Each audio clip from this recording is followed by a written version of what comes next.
All right. Well, it looks like we're back for round two. So without further ado, let's go. No man likes to acknowledge that he's made a mistake in the choice of his profession, and every man worthy of the name will row long against wind and tide before he allows himself to cry out, I am baffled, and submits to be floated passively back to land. Okay, pretty negative first sentence and main idea. From the first week of my residence in X, I felt my occupation irksome. The thing itself, the work of copying and translating business letters, was a dry and tedious task enough, but, contrast, had that been all, I should long have borne with the nuisance. I am not of an impatient nature, and influenced by the double desire of getting my living and justifying to myself and others the resolution I had taken to become a tradesman, I should have endured, here's the main clause, I should have endured in silence the rust and cramp of my best faculties. This is extremely descriptive writing. I should not have whispered even inwardly that I longed for liberty. I should have pent in every sigh by which my heart might have ventured to intimate its distress under the closeness, smoke, monotony, and joyless tumult of Big Ben Close, whatever that is, and its panting desire for freer and fresher scenes. I should have set up the image of duty, the fetish of perseverance, in my small bedroom at Mrs. King's lodgings, and they too should have been my household gods, from which my darling, my cherished in secret imagination, the tender and the mighty, should never, either by softness or strength, have severed me. Okay. But, contrast, this was not all. The antipathy which had sprung up between myself and my employer, striking deeper root and spreading denser shade daily, excluded me from every glimpse of the sunshine of life, and I began to feel like a plant growing in humid darkness out of the slimy walls of a well. Okay, so that was a phenomenally complex way of saying that this guy hates his job and his boss hates him. Oh, cool. Antipathy was the only word which can express the feeling Edward Crimsworth had for me, a feeling in great measure involuntary, and which was liable to be excited by every, the most trifling movement, look, or word of mine.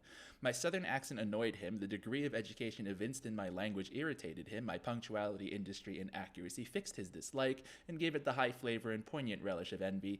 He feared that I too should one day make a successful tradesman. Had I been in anything inferior to him, he would not. Oh, it's a bit arrogant sounding, but okay. Had I been in any way inferior to him, which I wasn't, because I'm so awesome, he would not have hated me so thoroughly. But, contrast, I knew all that he knew, and what was worse, he suspected that I kept the padlock of silence on mental wealth in which he was no sharer. Okay, this is why their boss doesn't like you. It's because you have like a superiority complex.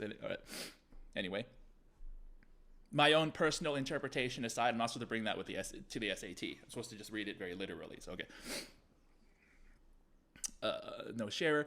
If he could have at once placed me in a ridiculous or mortifying position, he would have forgiven me much. But I was guarded by three faculties: caution, tact, observation, and a fourth, superiority. And prowling and prying as was Edward's malignity, it could never baffle the lynx eyes of these, my natural sentinels. Day by day did his malice watch my tact, hoping it would sleep and preparing to steal snake-like on its slumber. But tact, if it be genuine, never sleeps. Okay, so he's writing a paragraph about how tactful he is, which means that he observes like social decorum. But while he's saying that, he's kind of being a bit on the what's the word? Narcissistic side? Sorry, but let's see. I had received my first quarter's wages and was returning to my lodgings, possessed heart and soul with the pleasant feeling that the master who had paid me grudged every penny of that hard-earned pittance. Why does he hate him so much? I had long ceased to regard Mr. Crimsworth as my brother. He was a hard, grinding master. He wished to be an inexorable tyrant. That was also interesting sentence there is that I know that like overall it's been consistently negative in terms of his relationship with Mr. Crimsworth, but this sentence I thought was like an interesting tone shift. Kind of caught my attention because for a short period of time he finally said something nice about him, albeit in kind of like this like a dismissive, way. I don't think he really meant it as a huge compliment because he said I used to see him as a brother, meaning I guess like he used to like him in the beginning. But the way he phrased it made it sound like he still hates him. I just thought it was like, that wasn't something that he had to say. He could have just kept saying like all of the negative stuff. And so I thought that was pretty interesting. I would probably take note of that in my annotations. That was all. Thoughts, not varied, but strong, occupied my mind. Two voices spoke within me. Again and again, they uttered the same monotonous phrases. One said, "William, your life is intolerable." The other, "What can you do to alter it?" I walked fast, for it was a cold, frosty night in January. As I approached my lodgings, I turned from a general view of my affairs to the particular speculation as to whether my fire would be out. Looking toward the window of my sitting room, I saw no cheering red gleam. This is a passage about a very unfortunate person who's bemoaning the unfortunate circumstances of his unfortunate life. That's what I get. It's also written in a way that, like, no one talks. Who wrote? Oh, Charlotte Bronte. Sorry, I take it back. Charlotte Bronte is clearly a master. She knows everything that she's doing. I'm an idiot. Onwards. Number 1. Which choice best summarizes the passage? Guy complains about his life. Okay. A character describes his dislike for his new job and considers the reason why. I don't know. Maybe? Two characters employed in the same office become increasingly competitive. I don't think that they were, like, trying to one-up one another more and more. I know the second paragraph said that they were kind of, like, they didn't like each other, but, like, didn't the first guy have the superiority complex? Like, the narrator had the superiority complex, and he felt like, the other dude doesn't have anything that could even come close to touching me, so I don't think so. See, a young man regrets privately a choice that he defends publicly. I don't know what passage that's talking about, because that's not what I just read. A new employee experiences optimism, then frustration, and finally despair. Where was he optimistic? I would have loved to see him be optimistic in this passage. There was, like, one throwaway line where he's like, "I thought he was my brother at the very beginning, way in the prehistoric ages." Okay, pretty sure this is A. The main purpose of the opening sentence of the passage is to, let's double check what it was. No man likes to acknowledge that he's made a mistake in choice of vision and will row against it. Okay, so he's like, I can speak for all humanity because no man would want to admit that he picked the wrong job, and he'll fight really hard to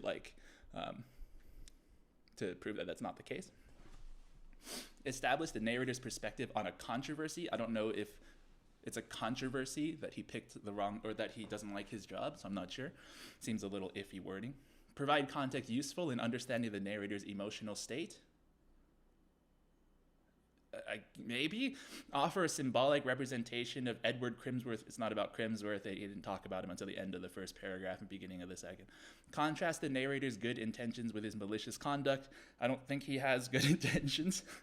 His conduct seemed to be overall kind of negative. I mean, it wasn't even malicious negative. It was more just kind of like full of despair. So yeah, I think that it's B. 3. During the course of the first paragraph, the narrator's focus shifts from, well, he talks about how, like, he says no one would want to admit that they're in the wrong job, and then he starts talking about his boss was like, his relationship with his boss was growing deeper shade or whatever. So it's something about people hating their jobs to how his boss doesn't like him, something like that. During the course of the first paragraph, shifts from recollection of past confidence. Get out of here. Reflection on his expectations of life as a tradesman to his desire for another. He doesn't want another job. Generalization about job dissatisfaction to the specifics of his own situation. Nice. Now keep it. That answer choice looked so good as I started reading it that it made me suspicious halfway through that they're going to, like, throw in a mistake at the end of it, which they love to do. I didn't see one here, but definitely something to keep in mind. We don't want to be tempted by, like, oh, the first couple words are so promising here. That must be the right answer, because College Board's onto us. Evaluation of factors making him unhappy to identification of alternatives. Like alternative factors that make him unhappy? Okay, I don't think so. It started with the generalization, like in C. The references to shade and darkness at the end of the first paragraph mainly have which effect? Let's go look. So shade. Where's the other one? Darkness. I see. Okay, but this was not all. The antipathy which had sprung up between myself and my employer, striking deeper root and spreading denser shade daily, excluded me from every glimpse of the sunshine of life, and I began to feel like a plant growing in human darkness out of the slimy walls of a well. Have which effect? They talk about, they tell me that he feels really bad about his situation in life. They evoke the narrator's sense of dismay, probably. B, they reflect the narrator's sinister thoughts, not evil. they capture the narrative's fear of confinement. I know it said that it's like he's being trapped in a slimy well or something, but then I don't think that it said that. I don't think you could say that shade and darkness evoke a fear of confinement, because that's what the question's asking for. So I feel like it's a little weird. And indeed, they reveal the narrative's longing for rest. No, it was negative longing. It was like negative about his environment, not like he's gonna sit down and camp out there now. So A. The passage indicates that Edward Crimsworth's behavior was mainly caused by his. Like how the narrator, it was caused by how the narrator was like had a superiority complex or something.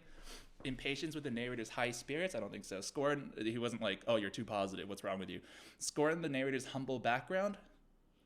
He said something about an accent, but I don't know if scorn is the right word, because like when I was reading the second paragraph, I got the sense that Edward Crimsworth didn't do a lot wrong. It was just the narrator telling me that like, oh, he hated me because I was better than him at everything. I don't even know if that's true. I just know that the narrator said that. Indignation at the narrator's rash actions, jealousy of the... Oh, it's D. Yeah. 6. The passage indicates that when the narrator began working for Edward Crimsworth, he viewed Crimsworth as a... Oh, this might be that contrast sentence from earlier. Let me just double check what the lines are giving us here. But if I see... That contrast was on line 61. I had long since regarded him. I had long ceased to regard Mr. Crimsworth as my brother. I think that this line is correct, given that it's talking about when the narrator began working for Edward Crimsworth. I don't remember a part from the passage that talked about when he started working for him. Other than that, I think that this question is meant to ask for this specific detail, so that if the test taker like missed that little thing and kind of think, oh, the entire passage was about how Edward Crimsworth was like negative, and they would gravitate towards something negative. But I think that we can find evidence here that it's going to be like 6B with 7D, given that a brother is someone who's like, you know, you share a familial relationship, they're closer to you than other people, so sympathetic ally. At the end of the second paragraph, the comparisons of abstract qualities to a link and a snake mainly have the effect of... Let's go check. Let's find a good sentence to start from. So if he could have once placed me in a ridiculous or mortifying position, he would have forgiven me much. But I was guarded by 3 faculties: caution, tact, observation. And prowling and prying as Edward's malignity, it could never baffle the lynx eyes of these, my natural sentinels. Day by day... Okay, so where's the snake part? Oh, prepared to steal snake-like on its slumber, but tact if it's so. He's talking about how Edward Crimsworth is out to get him, but his instincts are so amazing that they protect him from anything bad happening. Contrasting 2 hypothetical courses of actions. I don't think the lynx is one course of action and the snake is the other course of action. That makes no sense. Conveying the ferocity of a resolution. Why would a resolution be fierce? Wouldn't like the conflict before the resolution be... That seems really weird to me. Ferocity of a resolution? We really agree. We've been arguing for months and months and months, and here we fiercely have reached a resolution. That's a little weird. Suggesting the likelihood of an altercation. I mean, that might be a little bit of an inference, I think. Illustrate the nature of an adversarial relationship. I think it's D.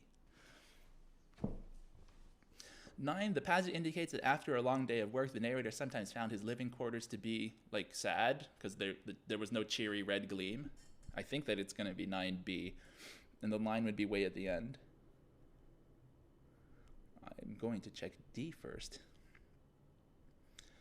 I turned from a general review of my affairs to the particular speculation as to whether my fire would be out, looking towards the window. Yeah, so it was pretty dreary.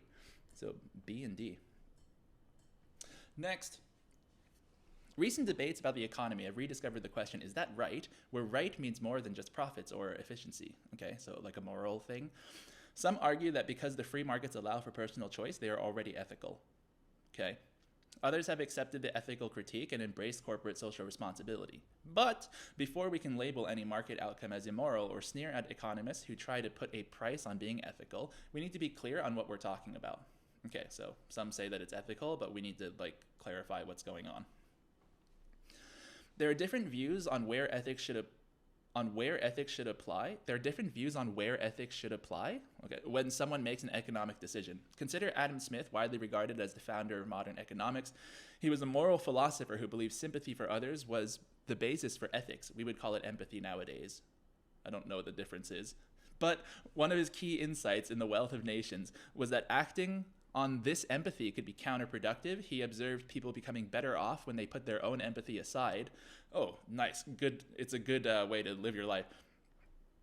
And interacted in a self-interested way. The author, the narrator in the first passage would agree with this, I think. Smith justifies selfish behavior by the outcome and justifies the means, definitely a guiding light for most societies. Whenever planners use cost-benefit analysis to justify a new railway line, or someone retrains to boost his or her earning power, or a shopper buys one to get one free, they're using the same approach, empathizing with someone and seeking an outcome that makes that person as well off as possible, although the person they are empathizing with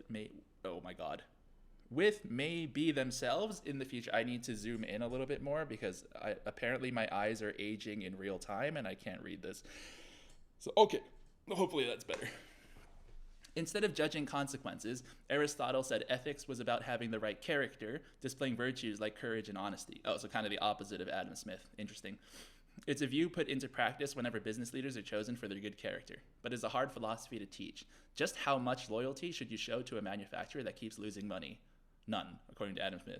Show too little and you're a greed is good corporate raider. Too much and you're wasting money on unproductive capital. Aristotle thought that there was a golden mean between the two extremes, and finding it was a matter of fine judgment. He was all about those golden means. But if ethics is about character, it's not clear what those characteristics should be. So Aristotle is all about this character component of ethics, but no one knows what character means. There is another approach. Instead of rooting ethics in character or the consequences of actions, we can focus on our actions themselves. That sounds like behavioralism in psychology. So it's like, yeah, you don't really worry so much about like people's motives and stuff. You kind of like base off of what they actually do. From this perspective, some things are right, some wrong. We should buy fair trade goods. We shouldn't tell lies in advertisements. Ethics becomes a list of commandments, a catalog of do and don'ts when a finance official refuses to devalue a currency because they have promised not to. Oh, the singular they. Interesting that the SAT would use that in a passage, but then say that it's wrong on the writing section. Do we see how sneaky these guys are? Tisk, tisk. So they were referring to a finance official there, and then the refuses like confirms that finance official is third person singular because he, she, it refuses, but then it refers to that person as a they, which is third person plural. Like if I didn't know that the SAT like was going to test me later on, or if I didn't know that this was an important concept, like I might very well take this passage as proof that the singular they is valuable and then get a question wrong in the writing section. For shame. They're defining ethics this way, okay? According to this approach, the evaluation can still be bad, even if it would make everybody better off. So all of these are bad, I guess. All of these have problems. All of these approaches to ethics. Many moral dilemmas arise when these three versions pull in different directions, but clashes are not inevitable. So nice, the contrast structure in this first sentence telling us that clashes are not inevitable is the focus of this paragraph, and thus it's going to be a consensus sort of paragraph. Take fair trade coffee that is sold with a certification that indicates the farmers and workers who produced it were paid a fair wage. Nice. For example, buying it might have good consequences, be virtuous, and also be the right way to act in a flawed market. Okay, so Adam Smith, Aristotle, and then the, I suppose, behavioralists would check out. Common ground like this suggests that even without agreement on where ethics applies, ethical economics is still possible. Cool. Whenever we feel queasy about perfect competitive markets, the problem is often rooted in a phony conception of people. Okay, so main idea would be like, we have a phony conception of people. The model of man on which classical economics is based, an entirely rational and selfish being, is a parody, as John Stuart Mill, the philosopher who pioneered the model, accepted. Oh, good old Mr. Mill. I know a lot about him. Most people, even economists, are used to.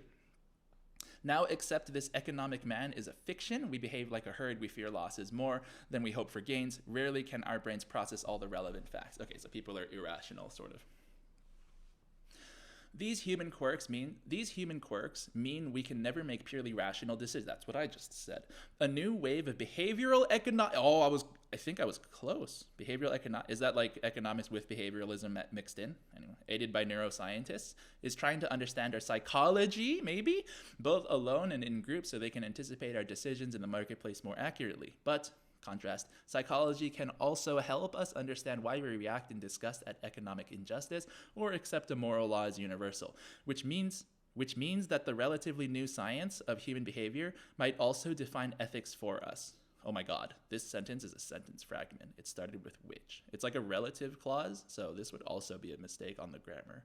Did this guy, who is this, Ian King, did he not study for the SATs? Does that mean I don't have to study for the SATs and then my article can be in the SATs in the future? So that I can mislead students?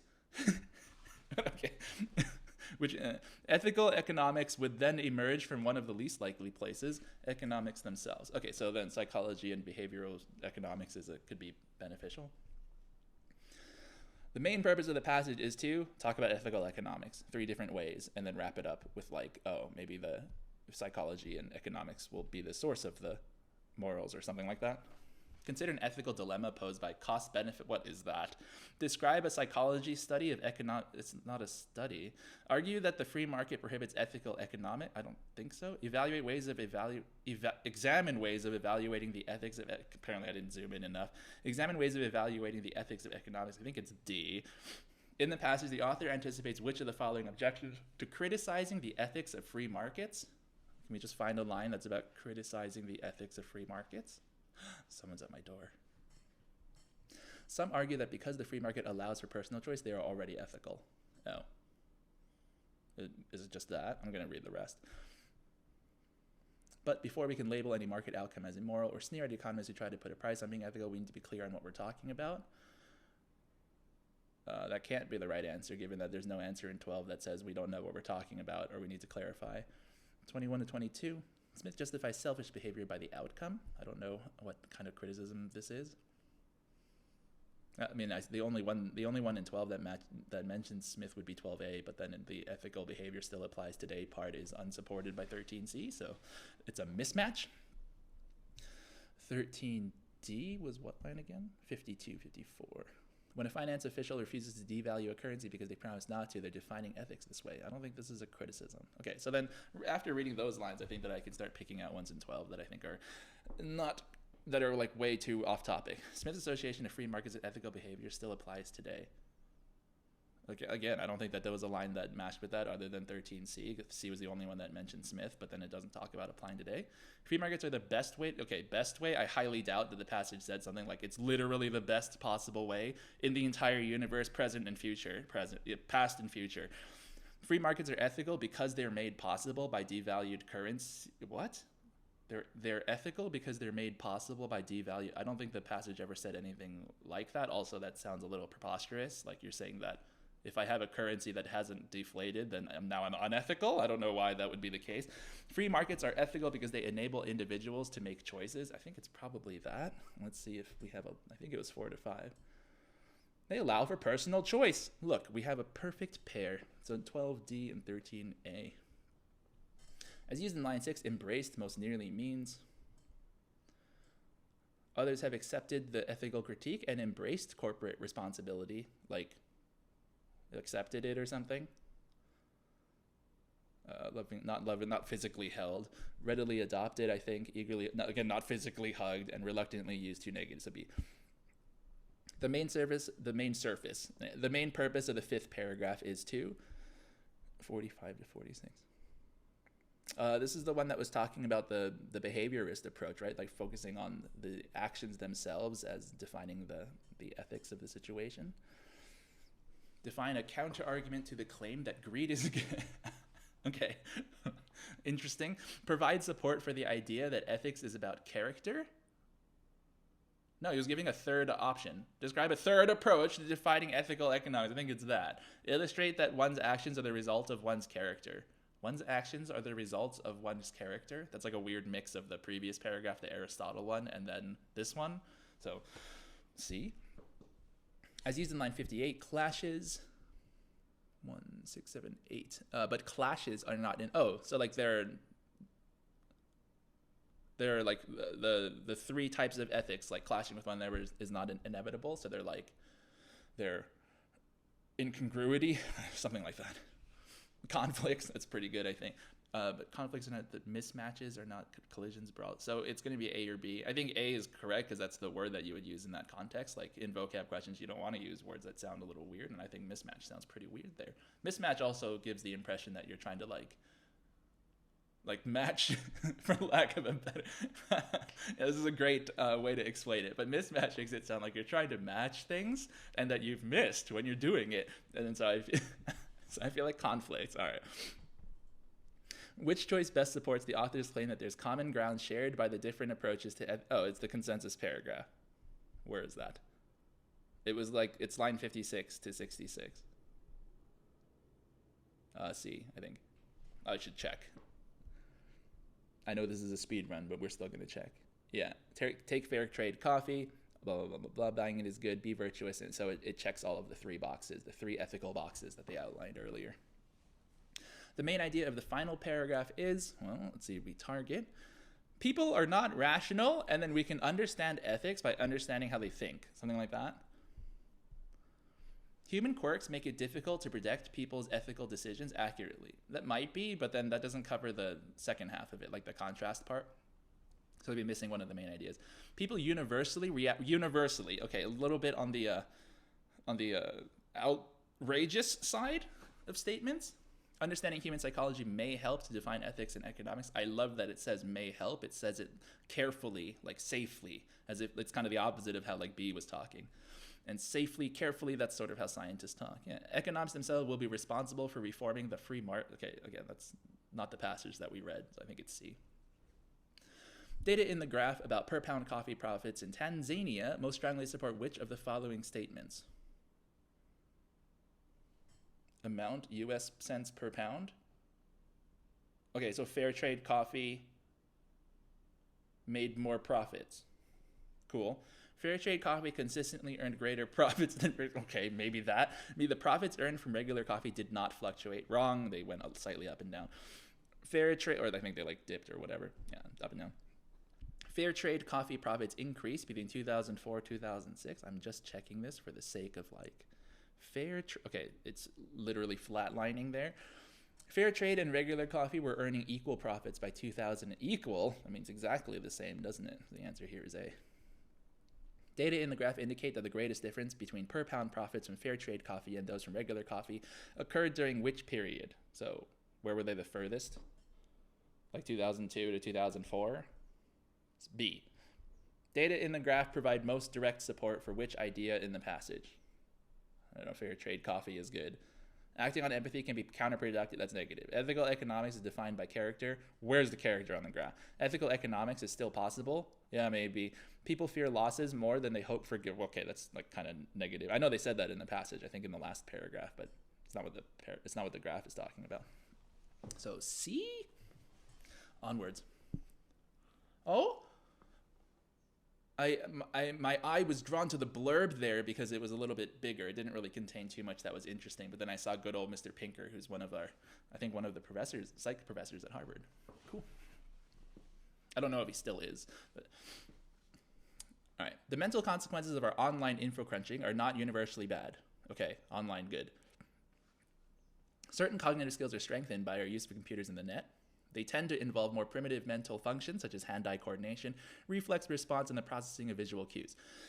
One much-cited study of video gaming revealed that after just 10 days of playing action games on computers, a group of young people had significantly boosted their egos. The speed with which they could shift their visual focus between various images and tasks, and toxicity levels. It's likely that web browsing also strengthens brain functions related to fast-paced problem solving, particularly when it requires spotting patterns in a welter of data.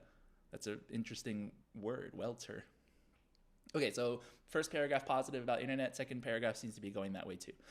A British study of the way women search for medical information online indicated that an experienced internet user can, at least in some cases, assess the trustworthiness and probable value of a web page in a matter of seconds. Cool. The more we practice surfing and scanning, the more adept our brain becomes at those tasks. Okay, so practice makes perfect. But it would be a serious mistake to look narrowly at such benefits and conclude that the web is making us smarter. Well, okay, we took a severe U-turn here in terms of tone. In a science article published in early 2009, prominent developmental psychologist Patricia Greenfield reviewed more than 40 studies of the effect of various types of media on intelligence and learning ability. She concluded that every medium develops some cognitive skill at the expense of others. Our growing use of the net and other screen-based technologies, she wrote, has led to the widespread and sophisticated development of visual spatial skills, but those gains go hand in hand with a weakening of our capacity to relate to one another. For the kind of deep processing that underpins mindful knowledge acquisition, instructive analysis, critical thinking, imagination, and reflection. Interesting. All right, Mrs. Greenfield, I hear you. Says the guy who's like filming a video for the internet. All right, so we know that the human brain is highly plastic. Neurons and synapses change as circumstances change. So brain is plastic. When we adapt to a new cultural phenomenon, including the use of a new medium, we end up with a different brain, says Michael Merzenich, a pioneer in the field of neuroplasticity. So brain is plastic. That means our online habits continue to reverberate in the workings of our brain cells, even when we're not at a computer. Our brain is plastic. We're exercising the neural circuits devoted to skimming and multitasking while ignoring those used for reading and thinking deeply. Brain's plastic? So it changes based off of what I'm doing? Cool. Again, some people like to do passage 1 questions, but I love doing SATs so much, I just can't get enough of reading these passages, so I gotta read passage 2. Critics of new media sometimes use science itself to press their case, citing research that shows how experience can change the brain. But, interesting, cognitive neuroscientists roll their eyes at such talk, so Steven Pinker is not amused by this. Yes, every time we learn a fact or skill, the wiring of the brain changes. It's not as if the information is stored in the pancreas, but the existence of neuroplasticity does not mean the brain is a blob of clay pounded into shape by experience. So when people say that the brain is plastic, like good old Michael Merzenich was earlier, they're wrong. Experience does not revamp the basic information processing capacities of the brain.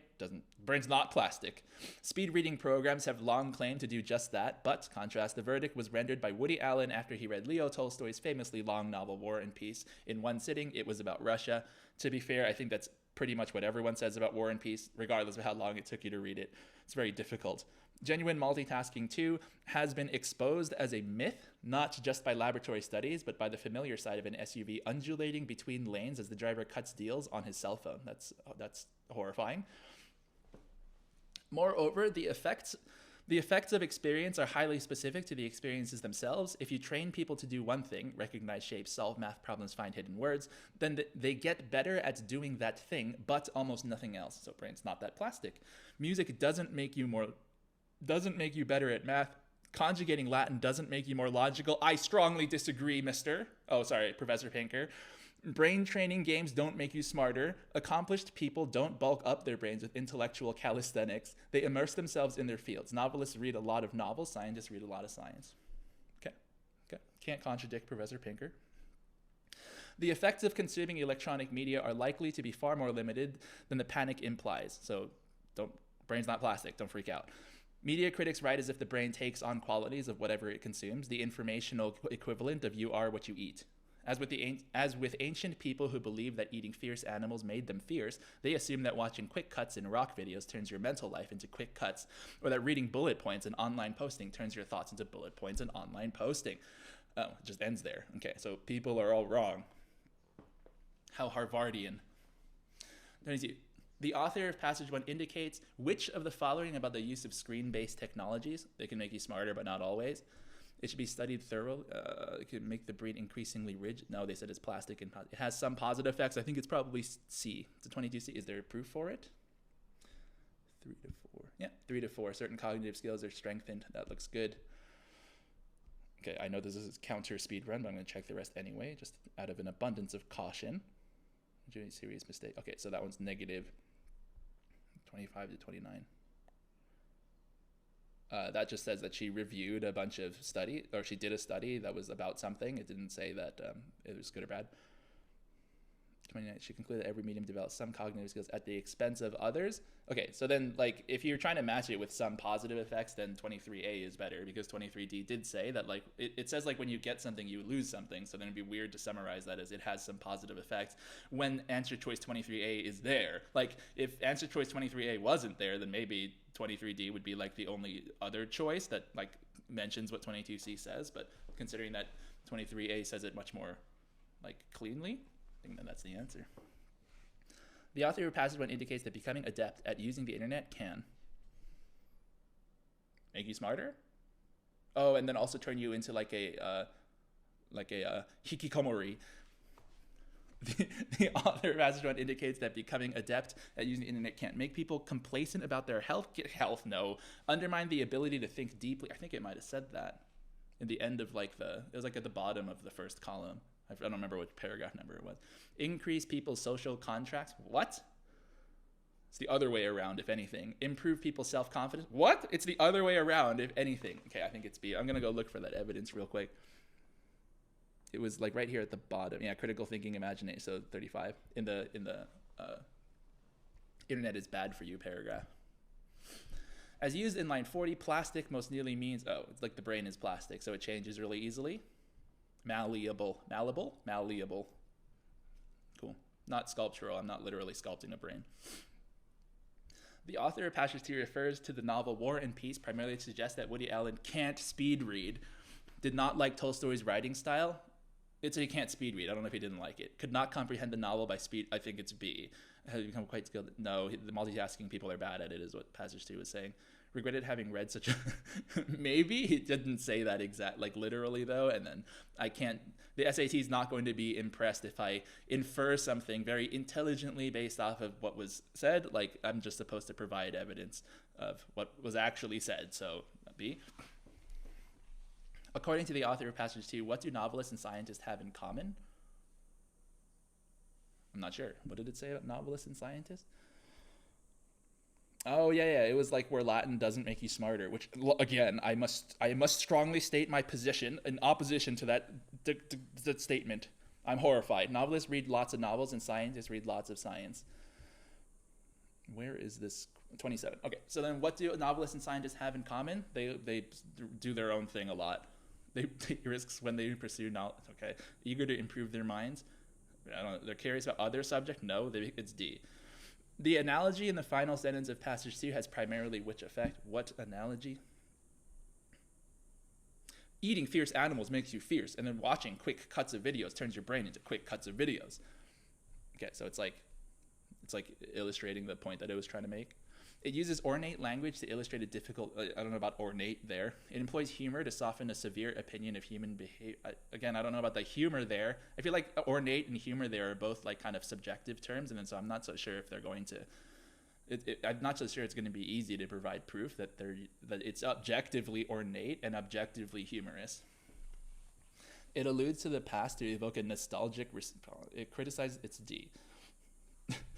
The main purpose of each passage is to, I think there's a bunch of locusts outside. I don't know if you guys can hear that, but it might get picked up by the mic. The main purpose of each passage is to talk about whether or not your brain is plastic. Compare brain function in those who play games on the internet and those who browse. Okay, stop. The report on the problem-solving skills of individuals with varying levels of internet experience. No, we'll take a position on increasing financial support. What? Make an argument about the effects of election. It's D. 3 Ds in a row. Interesting. Which choice best describes the relationship between the two passages? They are fighting. Passage 2 relates first-hand experiences that contrast with the clinical approach in passage 1. Was it first-hand? I don't think it was the narrator like saying like, oh my goodness, my brain changed so much when I started playing Fortnite or whatever. Passage 2 critiques the conclusions drawn from the research discussed in passage 1. I like that. That's basically saying they're fighting. Passage 2 takes a high-level view of a result that passage 1 examines in depth. This would kind of imply that they're on the same side, and I think that I'm looking for an answer that says they're fighting, so I don't like this one. Passage 2 predicts the negative reactions that the findings discussed in passage 1 might produce. I don't think it was like hypothetical. I think that it was B. On which of the following points would the authors of both passages most likely agree? Internet. People use the internet. Something like that. Computer savvy children tend to demonstrate better hand-eye coordination than do their parents. Why? Maybe the parents are computer savvy too. I don't know. That sounds preposterous. Those who criticize consumers of electronic media tend to overreact in their criticism. Professor Pinker might think that. I don't know about the first guy. We'll keep it, I guess. Improved visual spatial skills do not generalize to improved skill in other areas. Interesting. Internet users are unlikely to prefer reading on-screen text. Okay, so it's not D. I think it's C, but let's see if I can find it in passage 1, because I know he said it in passage 2. It's going to be in the negative paragraph. It's probably in like lines 23.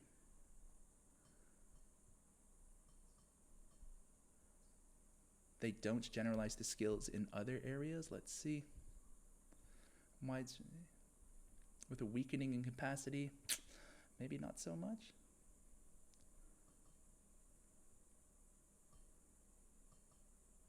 She concluded that every medium develops some cognitive skills at the expense of others. Our growing use of the net and other screen-based technologies has led to widespread sophisticated development of visual spatial skills. But those go hand in hand. Oh, so it didn't make us visual spatial geniuses and everything? I think it might be that one. Let's see. Yeah. I think that would go in line with the idea of that paragraph being like, oh, don't think that the internet's just making you smarter across the board. 32. Which choice provides the best evidence that the author of passage 2 would agree to some extent with the claims attributed to Michael Merzenich in 41 to 43? This is the brain is plastic. It's going to be in the first paragraph, I think, of passage 2, because that's where he was like, these critics are wrong. Yeah, there are some instances where it's true, but it's probably around like line 55, I think. Yeah, maybe B. Let me check. Yes, every time we learn a fact or skill, the wiring of the brain changes. Yeah, I think it's that. Onwards. All right, making progress. Who is this? Elizabeth Cady Stanton. I urge a 16th Amendment because manhood suffrage, or a man's government, is civil, religious, and social disorganization. Ooh, okay, so strong. We don't like the men. The male element is a destructive force, stern, selfish, aggrandizing, loving war, violence, conquest, acquisition, breeding in the material and moral world alike, discord, disease, and death. Ouch. Okay, this harms me. See what a record of blood and cruelty the pages of history reveal. Through what slavery, slaughter, and sacrifice, through what inquisitions and imprisonments, pains and persecutions, black codes and gloomy creeds, the soul of humanity has struggled for the centuries, while mercy has veiled her face and all hearts have been dead alike to love and hope. Men are the worst! The male element has held high carnival thus far. Oh my God, they're just partying like crazy. It's fairly run riot from the beginning, overpowering the feminine element everywhere, crushing out all of the diviner qualities in human nature until we know but little of true manhood and womanhood, of the latter comparatively nothing, for it has scarce been recognized as a power until within the last century. Oh my goodness, men are just partying like crazy, and then it's making us not like have any of the heavenly qualities of humanity. Society is but the reflection of man himself, untempered by women's thought. The hard iron rule we feel alike in the church, state, and the home. No one need wonder at the disorganization, at the fragmentary condition of everything, when we remember that man, who represents but half of a complete being, with but half an idea on every subject, has undertaken the absolute control of all sublunary matters. Ooh, sublunary, under the moon matters. Okay, men are the worst. People object to the demands of those whom they choose to call the strong-minded because they say the right of suffrage will make women masculine. So people are like, why do you women want to vote? You're just going to become manly? That's just the difficulty in which we're involved today. Though disenfranchised, we have few women in the best sense. We have simply so many reflections, varieties, and dilutions of the masculine gender. Oh, so like we don't have any actual women, like we just have manly women. And men are the worst, so that's not good. The strong natural characteristics of womanhood are repressed and ignored in dependence. For so long as man feeds woman, she will try to please the giver and adapt herself to his condition. Okay, no comment. To keep a foothold in society, women must be as near like man as possible, reflect his ideas, opinions, virtues, motives, prejudices, and vices. She must respect his statutes, though they strip her of every inalienable right. Oh my God. That's like God creating a rock that's too big for him to lift. Like we alienated that which is inalienable. And conflict with that higher law written by the finger of God on her very soul. Okay, men are the worst. Man has been molding women to his ideas by direct and positive influences, while she, if not a negation, has used indirect means to control him. Okay, so men are making manly women, and women are controlling them, like, but less indirectly to control. Oh, and in most cases, develop the very characteristics, both in him and herself, that needed repression. Manly women. And now man stands appalled at the results of his own excesses and mourns in bitterness that falsehood, selfishness, and violence are the law of life. So men are like, dude, what's with all the manly women? The need of this hour is not territory, gold mines, railroads, or species? I don't know what that is. Species payments, some kind of payment. But a new evangel of womanhood to exalt, purify, virtue, to exalt purity, virtue, morality, true religion, to lift man up into the higher realms of thought and action. Okay, so then we need women to save humanity. We ask women's enfranchisement as the first step towards the recognition of that essential element in government that can only secure the health, strength, and prosperity of the nation. So you got to let women vote. They're going to help the nation. Whatever is done to lift women to her true position will help to usher in a new day of peace and perfection for the race. Women will be great. Sorry, are great. Don't be like, I don't think that women aren't great. In speaking of the masculine element, I do not wish to be understood to say that all men are hard, selfish, and brutal, for many of the most beautiful spirits the world has known have been clothed with manhood. Oh, that's such a beautiful way to put it. But I refer to those characteristics, though often marked in a woman, that distinguish what is called the stronger sex. Okay, so she's like, okay, so not all, let me just be clear, not all men like are horrible, because there were some guys who were pretty decent. It's just most of them are. For example, the love of acquisition and conquest, the very pioneers of civilization, when expanded on the earth, the sea, the elements, the riches and forces of nature, are powers of destruction when used to subjugate one man to another or to sacrifice nations to ambitions. Oh, okay, so she's saying like, yeah. I'm not saying so much that men are bad, it's just that all of them are possessed by male characteristics, and those male characteristics, even though they're in women, are the ones that tend to ruin the world. Okay.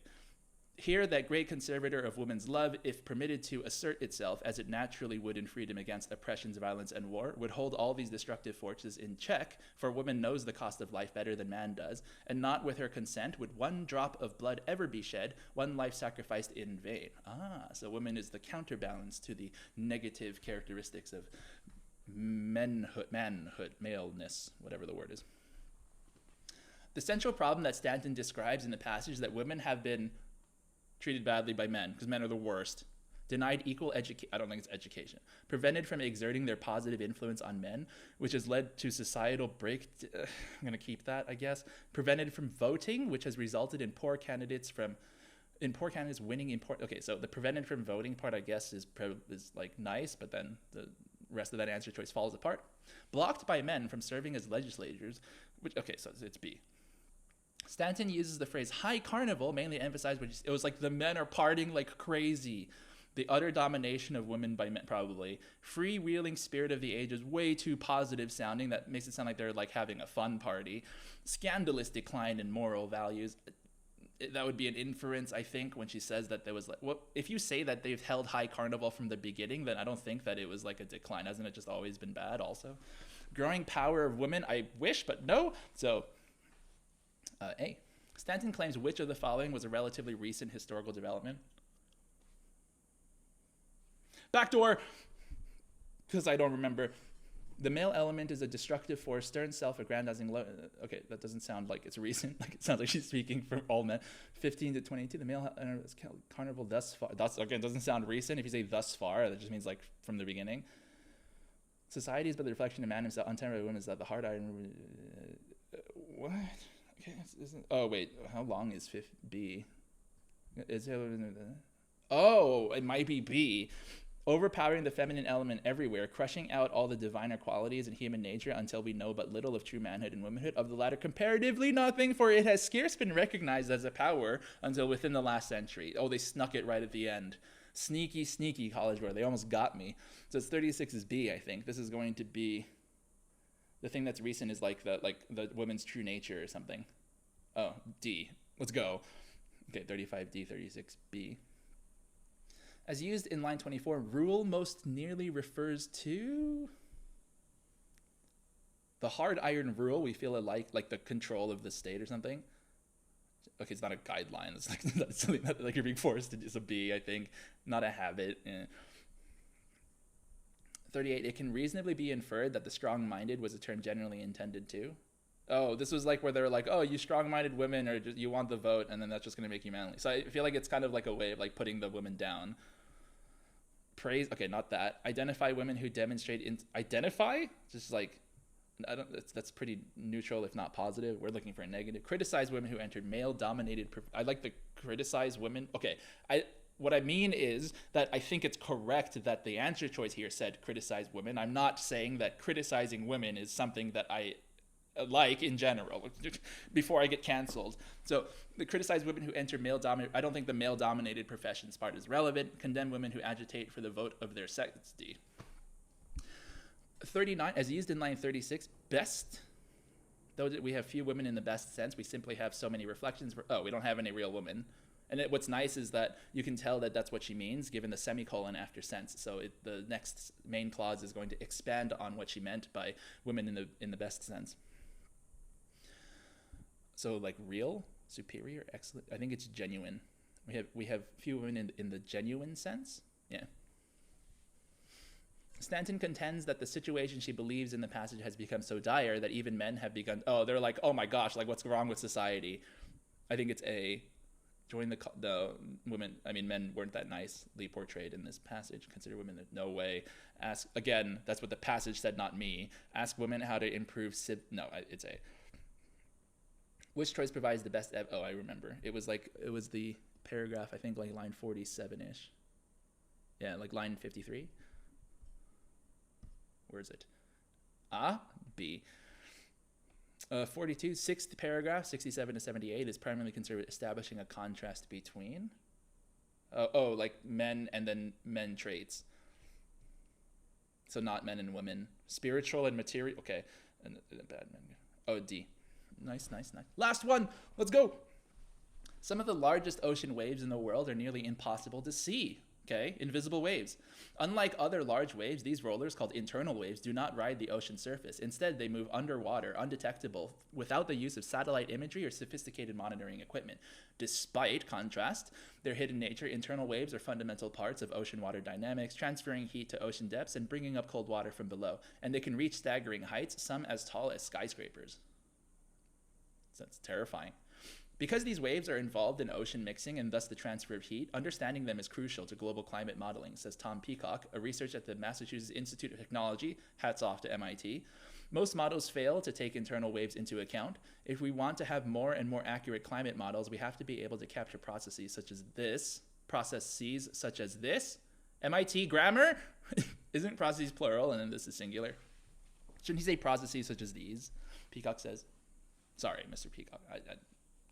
Maybe he's right.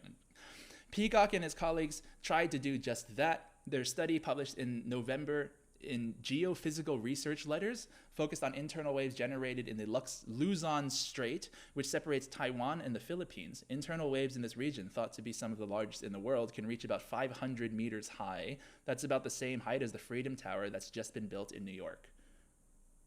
Hence, tallest skyscrapers. Although scientists knew of this phenomenon in the South China Sea and beyond, they didn't know exactly how internal waves form. So we don't know how this works, paragraph. To find out, Peacock and a team of researchers from MIT who have impeccable grammar and Woods Hole Oceanic Institution worked with France's National Center for Scientific Research. That's like such a collision of huge organizations. Using a giant facility there called the Coriolis Platform. The rotating platform, about 15 meters, 49.2 feet in diameter, turns at variable speeds and can simulate Earth's rotation. It also has walls, which means scientists can fill it with water and create accurate, large-scale simulations of various oceanographic scenarios. Okay, so international like science party. Peacock and his team built a carbon fiber resin scale model of the Luzon Strait, including the islands and surrounding ocean floor topography, so study. They then filled the platform with water of varying salinity to replicate the different densities found at the strait, with denser, saltier water below and lighter, less briny water above. Cool. Small particles were added to the solution and illuminated with lights from below in order to track how the liquid moved. Finally, they recreated tides using 2 large plungers to see how the internal waves themselves form, which is, I'm sure, is how they form in nature. The Luzon Straits underwater type topography with a distinct double ridge shape turns out to be responsible for generating the underwater waves. So the ridgy topography is what makes them happen. As the tide rises and falls and water moves through the strait, colder, denser as the tide rises and falls and water moves through the strait, colder, denser water is pushed up over the ridges into warmer, less dense layers above it. I thought I was reading a serial comma there, but turns out it wasn't. This action results in bumps of colder water trailed by warmer water that generate an internal wave. As these waves move towards land, they become steeper, much the same way waves at the beach become taller before they hit the shore until they break on a continental shelf. Cool. The researchers were also able to devise a mathematical model that describes the movement and formation of these waves. Good mathematical model. Paragraph. Whereas the model is specific to the Luzon Strait. Nice contrast sentence here. So whereas, this might be important. It can help researchers understand how internal waves are generated in other places around the world. Okay, so it's like generalizable. Eventually, this information will be incorporated into global climate models, making them more accurate. It's very clear within the context of these global climate models that internal waves play a role in driving ocean circulation, Peacock says. Cool. An interesting passage. The first paragraph serves mainly to talk about internal waves and how they're tall as skyscrapers. Explain how a scientific device, I don't think it's a device. Wave's not a device. Note a common misconception. No. Describe a natural phenomenon and address its importance. Probably present a recent study and summarize its findings. They didn't do that yet, so C. As used in line 19, capture is closest in meaning to. If we want to have more and more accurate climate models, we have to be able to capture processes such as these, like record them or something. Like record them or something? 44B? Oh my god, targeting to the rescue. I'm going to check the other ones just to make sure, but as I read them in my head, they sound super weird. According to Peacock, the ability to monitor internal waves is significant because, wasn't it just the sentence that I read? It's like, they'll have better models? To verify the max, I don't think so. It will allow researchers to shift their focus to improving the satellite images? Get out of here. The study of wave patterns will enable regions to predict and, what? The study of such waves will, it's D. I think it's D, and then isn't it C, like 17 to 19? If we want to have more accurate climate models, we have to be able to capture processes such as these. Oh, that's weird that they would ask about the same thing twice. My SAT senses are tingling, so I want to check the rest here. Thought these sounded like, okay, that's definitely not about models. 1 to 2 and 4 to 6. Not about models. Salinity. Oh no, that's the satellite imagery one? I see. So then 46B is supposed to go with 45B, like they want you to be, satellite images, it says the same words, I'm sure those go together, and discounting the fact that there are other words surrounding that. You can't just match words. Like if I say that, I am a man, and then I add a single word like I am not a man, that sentence changed quite a bit. It's not the same thing. Don't match words. Okay, yeah, so I think the 46C. 40%, as used in line 65, devise most nearly means, probably like to make. They were also able to devise a mathematical model that to make, create, I think, like actually make it. Because if you say like imagine, then that just means they thought about it and didn't do it. But if you like devise a model, doesn't that mean they actually created it? That's what I'm going to go for. Based on information in the passage, it can reasonably be inferred that all internal, an extreme question. That kind of jumps out to me there, that they have the word all built into the question. This means that we're looking for a line that can be generalizable across all the waves. Generalizable makes me think of a certain line that I described as that earlier because when I said it, I wasn't sure if it was an actual real word. So then here it was this, wasn't it? It was like line 67. So whereas the model is specific to the Luzon Strait, it can help researchers understand how internal waves are generated in other places. So generalizable. This seems to be a really promising answer choice given that it's talking about what 48's directions are asking. I want to see if the other ones can match in 49's lines. So 29 to 31. Although scientists knew this phenomenon, they didn't know exactly how internal waves formed. Okay, so if that were the answer, then 48's answer would say something like they didn't know how the waves formed. None of them say that, so it can't be. 56 to 58. As the tide rises and falls, the water moves through the... This is about the Luzon Strait, right? So I don't think this is generalizable. It's not all internal waves. And then could it be 61 to 64? As these, again, it's about the Luzon Strait. Okay, yeah, so I'm pretty sure that this is going to be 49D. Let's see which one is talking about that. Reach approximately the same heights, even though locations and depths of continental... Okay, so I don't know about location and depths of continental shelves. Also, the word same means exactly the same, which puts me on edge. Like, I think that... I know they said approximately the same, but then...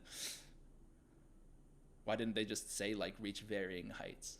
If they wanted to say that it was different, why do you have to make it so strong and say it's basically exactly the same? It's weird. May be caused by similar factors, but are influenced by the distinct topographies of different regions. Interesting. I'm going to leave that one. Can be traced to inconsistencies in the tidal patterns of deep ocean water located near islands? Oh, is this because I'm supposed to think about like Taiwan and the Philippines? I don't think it's the tidal patterns. It didn't have to do with like how the topography of the ocean floor causes are generated by movement of dense water over relatively flat. Okay, so it's not flat. They said it was like ocean ridges. So this, yeah, the only answer that could work here is 48B. I just want to make sure that since the line in 49D didn't distinctly talk about like distinct topographies of different regions, I just want to double check and make sure that they're the best possible pair. Because we know that the rule is that if you're going to pair two lines, then your top answer has to be fully supported by the bottom answer. So let's see. Whereas the model is specific to the Luzon Strait, it can still help researchers understand how internal waves are generated in other places around the world. Maybe, like, because when they're talking about the model included information about the topography, so I would say potentially. I'm just going to take one last look to see if there are any other viable pairs. I think that if you pick any other line in 49, then it's not going to answer the question for 48. So even if there were a seemingly viable pair, it's not going to be in reference to all internal waves. And then College Board, once again, is going to jump out of their favorite bush and then be like, oh my goodness, you didn't answer the question. Okay. So then 50, in the graph, which isotherm displays an increase in depth below the surface during the period 1912 to increase in depth 1912 2024, increase depth 1912 2024, increase depth 1912 2024, increase in depth. Oh, like that's why it's going down, because increase in depth means deeper. So it's 13. D, lucky number. Which concept is supported by the passage and by the information in the graph? Internal waves are internal, I guess. I guess. Internal waves cause water of varying salinity. The salinity is not on the graph, I think. Internal waves push denser water above layers of less dense water. We don't have density here. We have temperature. And then even if I thought temperature was density, then they don't pass one another. They like kind of move in tandem. Internal waves push bands of cold water above bands of warmer water. Again, I think they move in tandem. They do not rise. Oh, it is that. Okay, so it's D. Yeah, they're underwater. Great. 52. How does the graph support the author's point that internal waves affect ocean water dynamics? I don't know. They show internal waves are underwater. It demonstrates that wave movement forces warmer water down to depths that typically are colder. Maybe. It reveals the degree to which an internal wave affects the density of deep layers of... Again, the graph doesn't show density. It showed temperature. That's why I thought that A was a maybe, but B seems like a little strange to me, because if they're saying, like, how does the graph agree with the passage, then it has to be in the graph. So I don't think B's right. C, it illustrates the change in surface temperature that takes place during an isolated series of deep waves. Surface temperature? What? These are all underwater. It shows that multiple waves rising near the surface of the ocean disrupt the flow. Okay, I don't know what graph you're looking at, College Board, but I don't think that these lines are going to the water surface. I think that it was A. Reading, done, writing, coming up. Let's go.